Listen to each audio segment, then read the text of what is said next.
जय श्री कृष्ण। राधे राधे। बंशीधरम तोत्रधरम नमामि मनोहरम मोहरम च कृष्णं मालाधरम धर्मधुरम धरं च पार्थस्य सारथ्यकरं च दैवं कर्तव्यदीक्षां च समत्वशिक्षां ज्ञानस्य भिक्षां शरणागतिं च ददाति गीता करुणाद्रभूता कृष्णेन गीता जगतो हिताय। श्रीमद् भगवद गीता जी अध्याय 14वां और श्लोक 8वां। तमोगुण का स्वरूप क्या है और उसको बांधने का प्रकार क्या है। तो इस श्लोक में देखेंगे, तमस्त्वज्ञानजं विद्धि मोहनं सर्वदेहिनां प्रमादालस्य निद्राभिस्तन्निबध्नाति भारत। तमस्त्वज्ञानजं विद्धि मोहनं सर्वदेहिनां प्रमादालस्य निद्राभिस्तन्निबध्नाति भारत। तू और भारत, हे भरतवंशी अर्जुन, सर्वदेही नाम सब देहधारियों को मोहित करने वाले तमोगुण को तू अज्ञान में से उत्पन्न हुआ जान, और वह जीवात्मा को प्रमाद, आलस और निद्रा के द्वारा शरीर के साथ अपने संबंध मानने वाले को बांध देता है। प्रमाद भी यहाँ कहा और प्रमाद आलस्य भी कहा। दोनों के अलग अलग अर्थ हैं, चर्चा में करेंगे। तमस्त्वज्ञानजं विद्धि मोहनम सर्वदेहिनाम। सत्वगुण और रजगुण, इन दोनों से तमोगुण को अत्यंत निकृष्ट बताने के लिए यहाँ तू पद रखा है। यह तमोगुण अज्ञान से अर्थात समझन के अभाव से मूर्खता उत्पन्न करता है और सारे देहधारियों को मोहित कर देता है, अर्थात सत असत और कर्तव्य अर्थात अकर्तव्य का विवेक नहीं होने देता है, नहीं रहने देता है। इतना ही नहीं, सांसारिक सुख भोग और संग्रह में भी नहीं जोड़ने देता, अर्थात राजस सुख में भी नहीं जाने देता है। फिर सात्विक सुख की तो बात ही कहाँ, तमोगुण वाले की बात ही कुछ अलग ही है। वास्तव में तमोगुण द्वारा मोहित होने की बात केवल मनुष्यों के लिए है, क्योंकि अन्य प्राणियों तो स्वाभाविक तमोगुण से मोहित है। फिर भी यहाँ सर्वदेही नाम देने का तात्पर्य यही है कि मनुष्यों में सत असत कर्तव्य अकर्तव्य का ज्ञान विवेक नहीं है। वे मनुष्य होते हुए भी 84 लाख योनि वाले प्राणियों के समान ही है, अर्थात जिस तरह पशु पक्षी प्राणियों की तरह खा पी के सो रहते हैं। आहार निद्रा भय मैथुनं च सामान्य में तत्पशुभिर्नराणाम। ये प्रमाद और आलस का तो कारण है। प्रमाद आलस्य निद्रा विस्तन्निबध्नाति भारत। यह तमोगुण प्रमाद, आलस और निद्रा के द्वारा सारे देहधारियों को बांध देता है। प्रमाद 2 प्रकार का है। करने योग्य काम न करना, अर्थात जिस काम से अपना और दुनिया का अभी परिणाम में युद्ध होता है, ऐसे कर्तव्य कर्म प्रमाद के कारण न करे।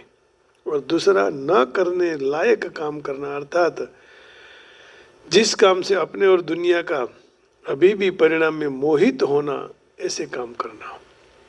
न करने योग्य काम 2 प्रकार के होते हैं। व्यर्थ खर्च करना, बीड़ी पीना, सिगारेट पीना, गांजा भांग, है ना, नशे करना, और नाटक सिनेमा खेल और इन सब के पीछे धन का खर्च करना, ये सब तमोगुण है। व्यर्थ क्रिया करना, अर्थात पत्ते खेलना, पासे रमना, है ना, जुगार, तो रमत गमत करना, और इसके कारण के बिना पशु पक्षी को कष्ट देना, परेशान करना, कोई स्वार्थ के बिना छोटे छोटे झाड़ को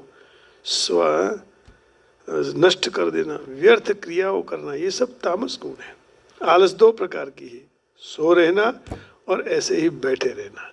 जागे हुए भी बैठे रहते हैं, आवश्यक भी काम है वो नहीं करना, और विचार करने का कि फिर कर लेंगे, अभी तो बैठे हैं बाद में कर लेंगे। इस तरह आलस बंधन कारक है।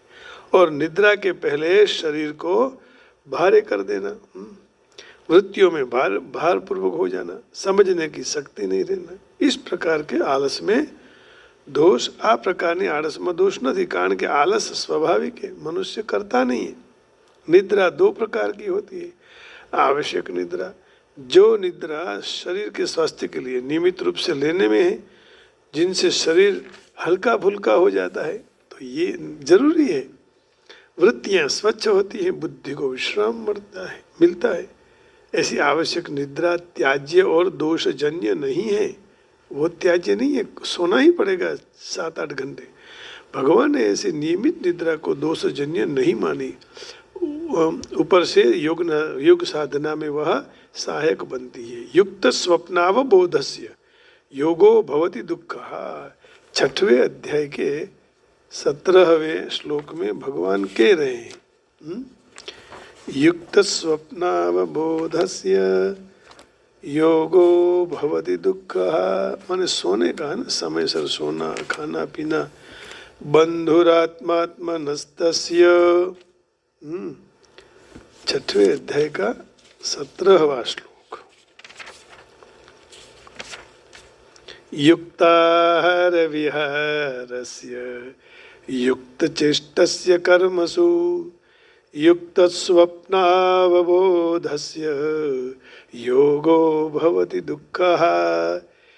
युक्ताहार विहारस्य युक्तचेष्टस्य कर्मसु युक्तस्वप्नावबोधस्य योगो भवति दुःखः। दुख का नाश करने वाला योग तो यथा योग्य आहार विहार करने वालों के कर्मों में यथा योग्य चेष्टा करने वालों, यथा योग्य ऊँघने वाले को और जागने वाले को सिद्ध होता है। दुख का नाश करने वाला योग किसको सिद्ध होगा?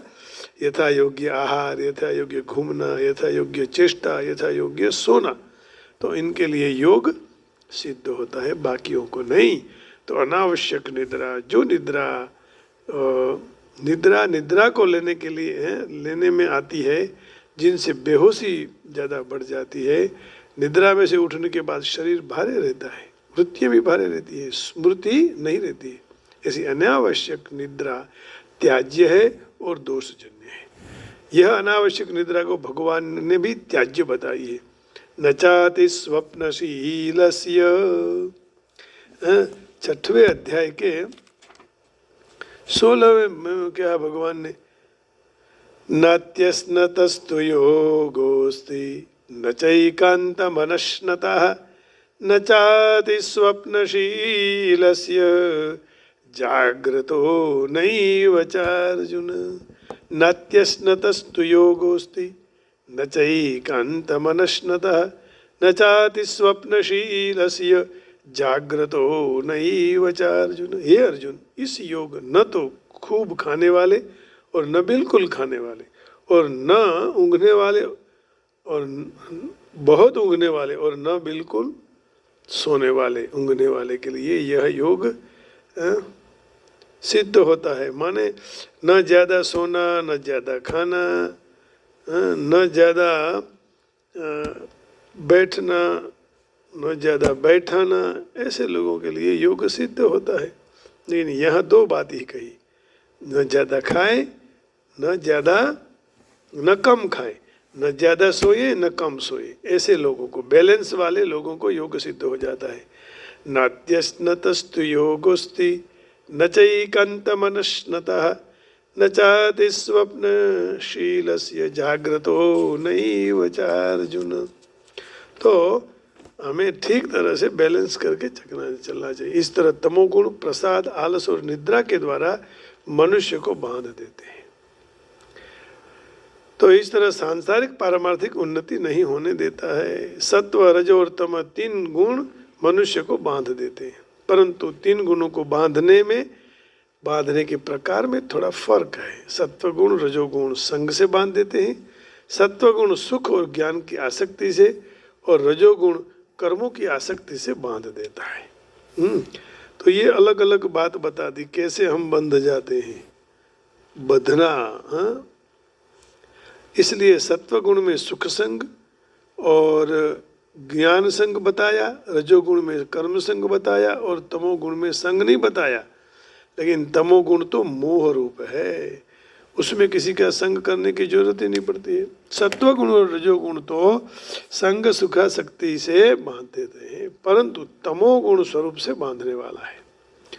जो सुख की आसक्ति न हो और ज्ञान का अभिमान न हो तो सुख और ज्ञान बांधने वाले नहीं होते, उल्टा गुणातीत स्थिति को प्राप्त करने वाले होते हैं। इसी तरह कर्म और कर्मफल में आसक्ति न हो तो वह कर्म परमात्मा तत्व की प्राप्ति कराने वाला है। वाह, कर्मफल में आसक्ति न हो तो कर्म परमात्मा तत्व की प्राप्ति कराने वाला है। तो हमारा कर्म ऐसा ही होना चाहिए जिससे हमें भगवत प्राप्ति हो, भगवान के लिए कर्म हो। तो यहाँ भगवान बता रहे हैं, तस्मादसक्तः सततं कार्यं कर्म समाचर, असक्तो याचरन् कर्म परमाप्नोति पुरुषः। तस्मादसक्तः सततं कार्यं कर्म समाचर, असक्तो याचरन् कर्म परमाप्नोति पुरुषः। इसलिए तो निरंतर आसक्ति रहित होकर कर्तव्य कर्मों को ठीक तरह से करता रहो, क्योंकि आसक्ति रहित होकर कर्म करने वाले मनुष्य परमात्मा तत्व को प्राप्त हो जाते हैं। उपर्युक्त तीन गुणों प्रकृति के कार्य हैं और जीव अपने प्रकृति और उसके कार्य गुणों से सर्वथा रहित है। गुणों के साथ संबंध जोड़ने के कारण ही स्वयं निर्लिप्त और गुणातीत होते हुए भी गुणों के द्वारा बंध जाते हैं, बंधन में आ जाते हैं। इसलिए अपने वास्तविक स्वरूप का लक्ष्य रखने से साधक गुणों के बंधन से छूट सकता है।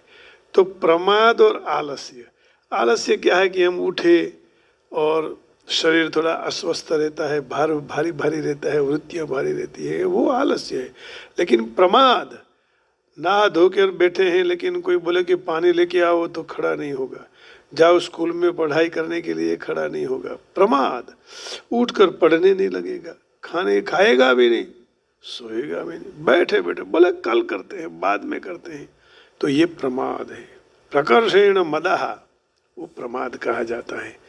तो यहाँ हम इसका ट्रांसलेशन इंग्लिश में देखेंगे।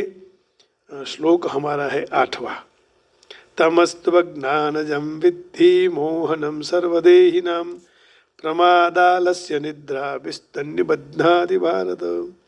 And no tamasa, the deluder of all those who look upon the body as their own self, as born of ignorance, it binds the soul through error, sloth and sleep, Arjuna. Sloth and sleep, Arjuna.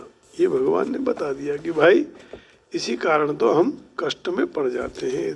तामसी नहीं होना चाहिए, तामस से सुख नहीं मिलता है, दुख देने वाला है। ओ सन ऑफ द भारता, know that the mode of darkness born of ignorance is the delusion of all embodied living entities. The results of this mode are maidens,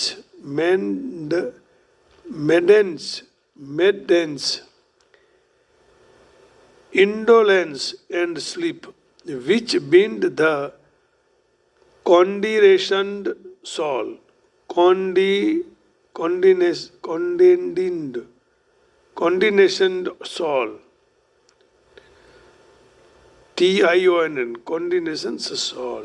तो इस तरह फिर वो बंधन में आ जाता है। तो बंधन न हो इसलिए हमें बहुत ध्यान रखकर सात्विक गुण की ओर जाना चाहिए।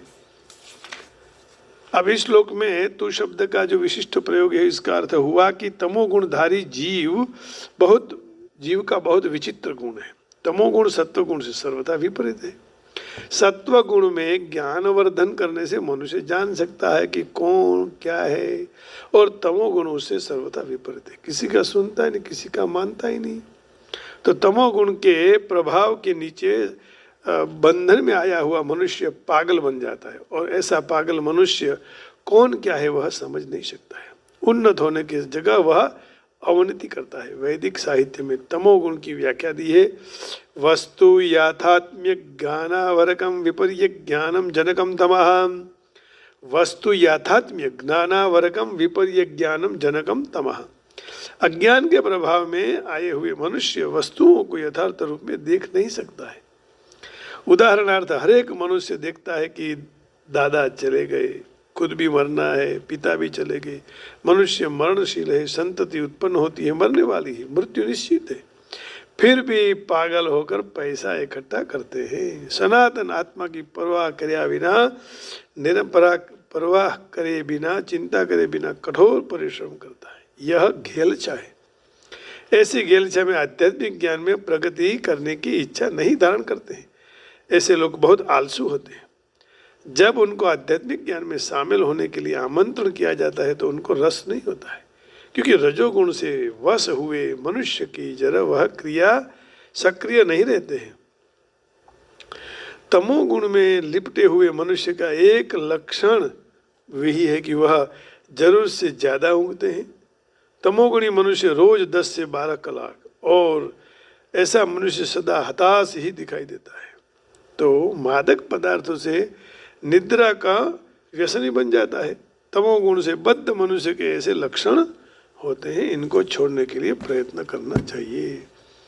अब बांधते पहले 3 गुण क्या करते हैं वो अग्रिम श्लोक में बताते हैं, आज ही उसकी चर्चा कर लेते हैं। सत्वं सुखे संजयति रजः कर्मणि भारत, ज्ञानमावृत्य तु तमः प्रमादे संजयत्युत।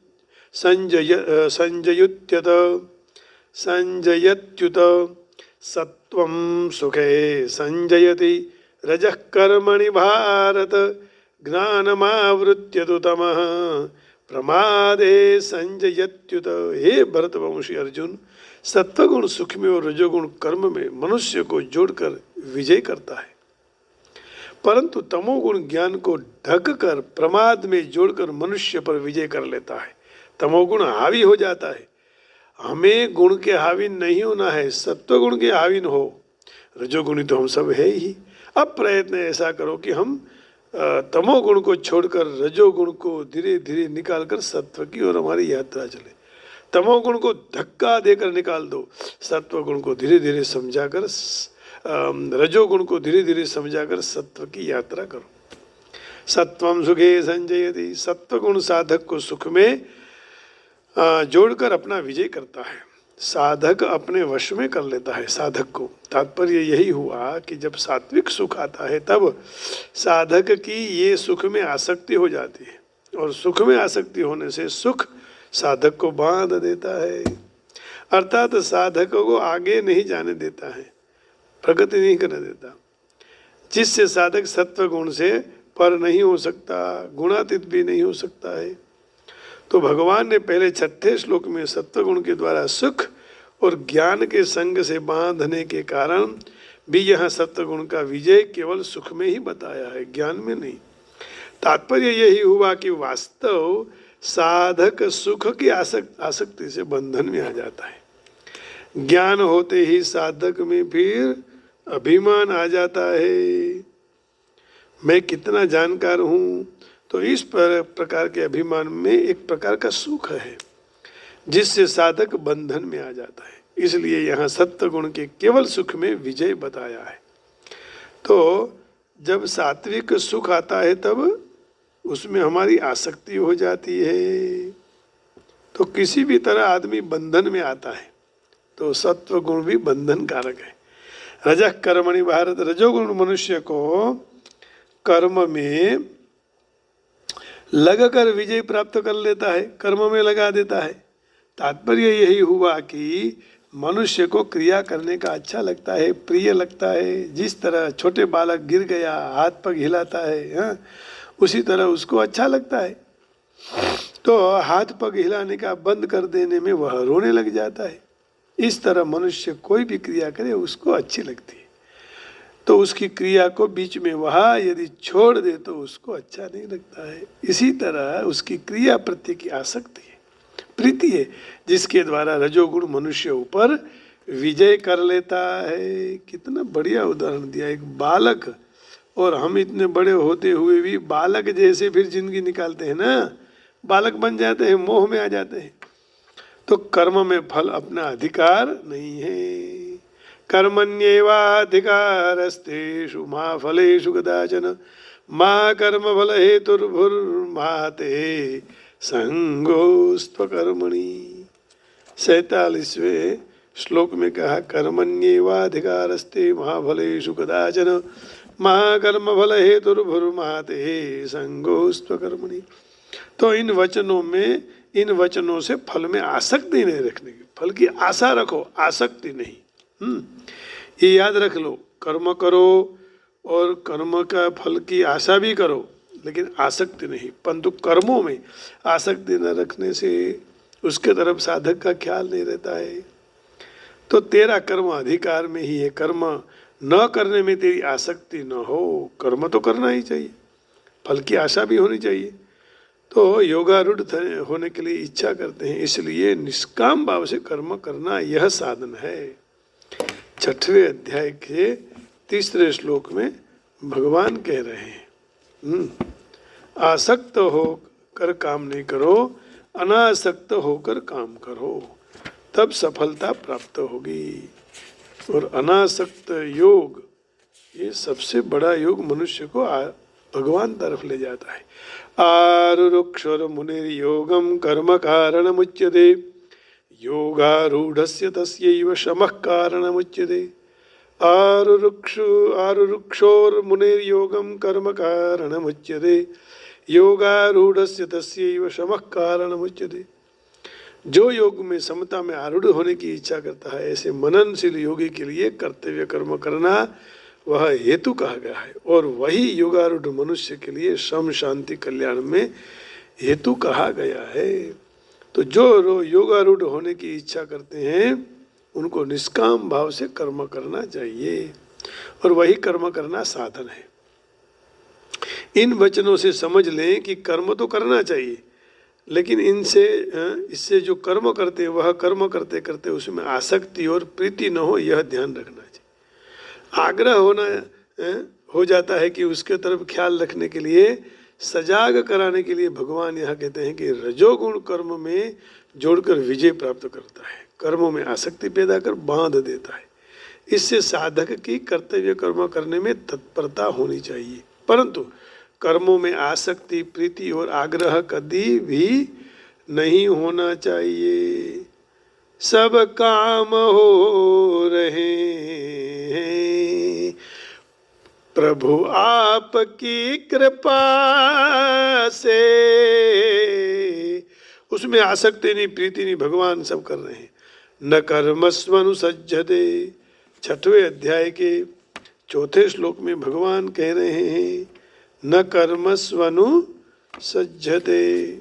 अब देखिए 4 अध्याय में क्या किया भगवान ने, क्या कहा भगवान ने, यदा हिनेन्द्रियार्थेषु न कर्मस्वनुसज्जते सर्वसंकल्प संन्यासी योगारूढ़स्तदोच्यते। क्योंकि जिस वक़्त न तो इंद्रियों के भोगों में और न कर्मों में आसक्त होता है, वह सारे संकल्पों को त्यागी मनुष्य योगारूढ़ कहा जाता है। यदा हिनेन्द्रियार्थेषु न कर्मस्वनुसज्जते सर्वसंकल्प संन्यासी योगारूढ़स्तदोच्यते। तो ज्ञानमावृत्य तु तमः प्रमादे संजयत्युत सत्वं सुखे संजयति रजः कर्मणि भारते। तो इससे तमोगुण जब आता है तब तमोगुण सत असत, कर्तव्य अकर्तव्य, हित अहित के ज्ञान को, विवेक को छोड़ देता है, आच्छादित करता है, अर्थात वह ज्ञान को जागृत नहीं होने देता है। ज्ञान को ढककर वह मनुष्य को प्रमाद में लगा देता है, अर्थात कर्तव्य कर्म नहीं करने देता है, न करने योग्य कर्मों में उसको लगा देता है, तो उसका विजय हो जाता है। सत्व गुण से ज्ञान, विवेक, प्रकाश, स्वच्छता, ये दोनों वृत्तियां पैदा होती है और तमोगुण से ये दोनों वृत्तियों का विरोधी है।